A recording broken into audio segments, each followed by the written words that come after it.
Are you looking for an easy way to enable the virtual home button on your iPhone? In this short tutorial, I will walk you through how to quickly and easily enable the touchscreen home button on your iPhone. So make sure to watch this video until the very end to understand the tutorial properly.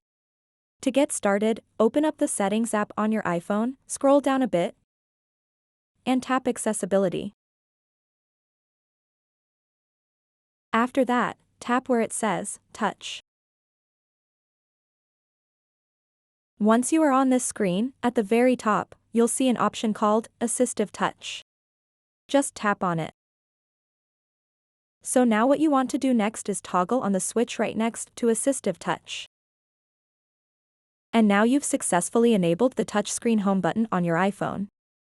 You can simply tap on it, and it will give you instant access to settings and shortcuts such as Notification Center, Control Center, Home, and other different options.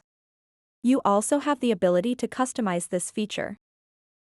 For example, you can tap where it says Single Tap and change it from Open Menu to Home.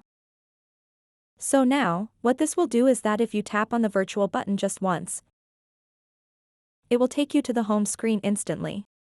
If you want to change it to something else, just go back to the Assistive Touch settings that we were in before and then select which system function it does when you single tap,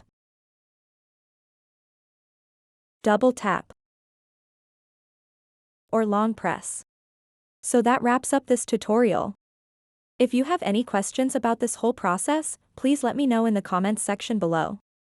And if this video helped you out, please give it a big thumbs up and subscribe to this channel for more tutorial videos like this one.